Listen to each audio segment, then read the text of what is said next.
Kaget reuas besti tiba-tiba aya nu keketrok ka imah teh ai Sugan teh saha di tempo teh si Ate geuningan hai si Keng teh Sugan teh aya naon we ari pek ning hayang seblak cenah ieu teh si Ate teh abong miliknya peuting-peuting ge aya keneh we anu jajan.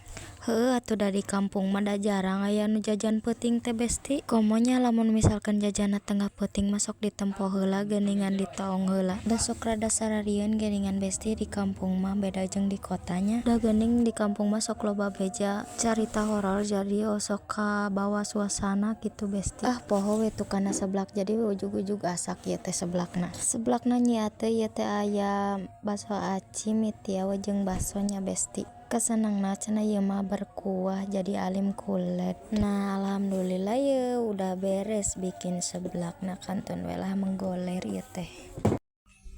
Dadah. Makasih, mantap. Mantap. Bye-bye.